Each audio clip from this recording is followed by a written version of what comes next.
Good morning, everybody. Welcome back to my channel. Well, today I am making another ring-bound journal, and I want to show you what I'm using for my pages this time. This is a corrugated scrapbook paper. You see, it's corrugated, but it's thin, but yet it has a weight to it. I mean, it's not heavy, and it is bendable a little bit if you go that way. This way, of course, it's pretty strong. Try to bend it up. So let me show you what I've done. I have cut some pages up. I love this 4x6 size. That seems to be my favorite size to make. And I've punched my holes for my rings. And I've just used different ones, different patterns that I got in this stack. Now, this paper I found at Old Time Pottery a long time ago. They used to have a little bit of a scrapbooking section. I don't think they have it anymore, but that's where I got a whole pad of this type paper. So here's what I've done. I have taken some napkins and I have decoupaged on the smooth side of most of them. I did do one. See, this is going to be a kind of a pink theme. It'll be so pretty. I did one on the bumpy side just to see how it would be, and it worked just fine. So what I'm going to do now is I'm going to go and I'm going to trim these guys, and I'm going to start decorating the pages. Okay, so I've got them all trimmed, and I've mixed up some paint. This is some pink acrylic and some gesso because I was looking for more of a pastel kind of pink. And where the corrugated is running this way, I'm going to go across it just in different spots, just so it'll pick up on those high edges. So there's a little bit of the pink. You can see how it doesn't take much, just a little something here and there adds so much to your pages. All right, so let's do another one. I really like it on the ones that have the black in it. It's really showing up pretty. Finding room on my desk for all of this is going to be a challenge. All right, I'm going to put just a little more water in there. All right, seeing that pretty? Really shows up nice. So I'm just kind of sporadically just doing these here and there. So I'm going to get these done and I'll come right back. So now what I'm doing, I'm just coming back with just a little bit of just the white, the gesso, and I'm just adding some little touches here and there to kind of draw it all in together. Now on the back side, I'm going to do something kind of similar, but maybe not quite as much because this side has all the napkin decoupage on it, and it already looks pretty good like it is. Now I will say these things are going to curl a little bit when you wet them with paint, but I just discovered this morning that you can iron them. I was going to put them on something heavy and just flatten it out real good, but I'm like, well, you know what? Let me just try ironing them. And I didn't iron on the Mod Podge side. I ironed on the other side, just the cardboard side, and it worked. It worked very good. And the only reason it's curling now is because I'm adding just a little bit of paint. So when I get through here and this gets dry, then I'm going to go back and iron them again because that worked really good. Okay, now the next thing I'm going to do is I am going to add some splatters in here because I like splatters. It helps kind of tie things all in together. See how pretty that is? So on the lighter sides, I'm going to put some black, and I'm just using watercolor. You can use acrylic, but I had watercolor sitting right here, and I decided I would just use what I've got. Convenient. Plus, I don't want these like screaming black dots, and watercolor will dry, a little more, a little bit lighter than acrylic, but acrylic will certainly work. You can use any kind of brush you want to for this.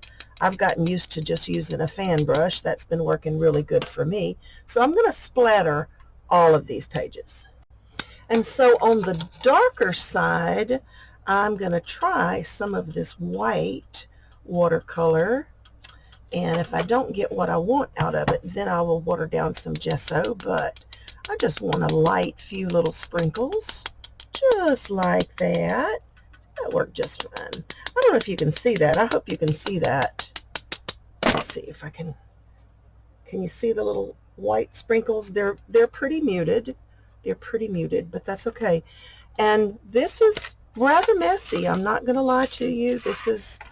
You're going to make a mess. You're going to have splatters in places you didn't want them to be, like on my desk that I tried so hard to cover, and I still see that I'm getting splatters on it. But I will clean it off. So you have to have a pretty good balance between the water, how much water, and how much paint to get your splatters. And if every now and then you get a big old globby splatter, that's okay too. You can either blot it or leave it as it is and just enjoy the happy little accident, which really ain't. We're just having fun. So I'm going to finish these.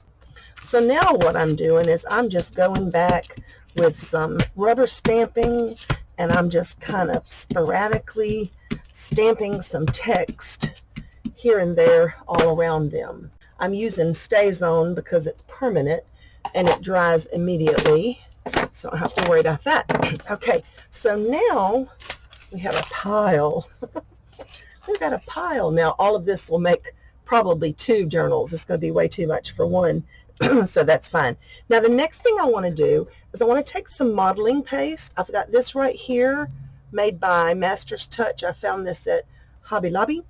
And some stencils, and we're going to add some design to our background. Because my pages are small, I like to use smaller stencils, and I like to use alphabets or text or something.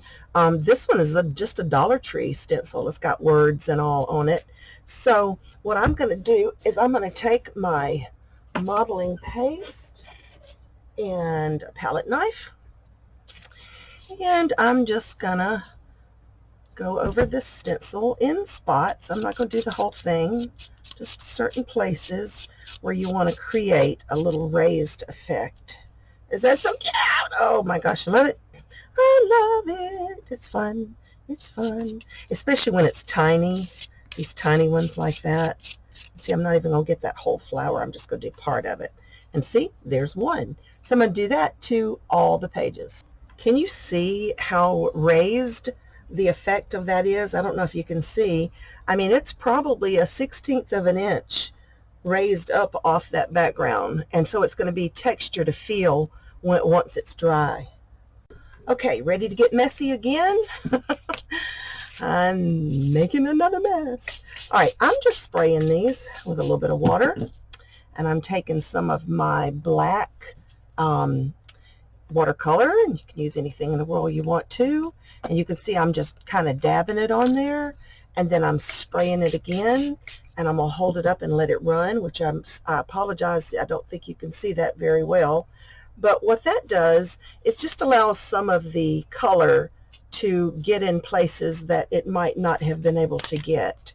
So let's see, can we dab the black on first? Let's try it and see.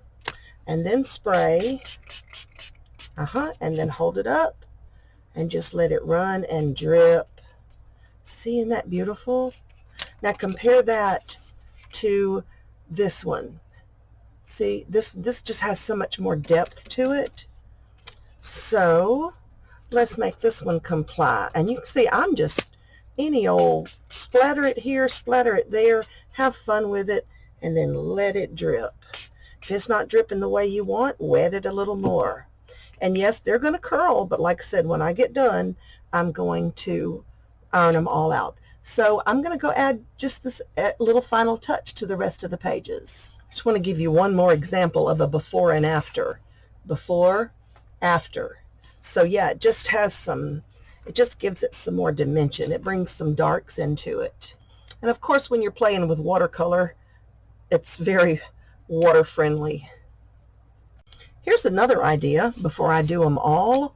I've got these distress crayons, and I'm thinking we could probably do something very similar, maybe a little less messy, we'll see, but just sporadically putting a little bit of that color in there, and then we're going to activate it with water and see what it does.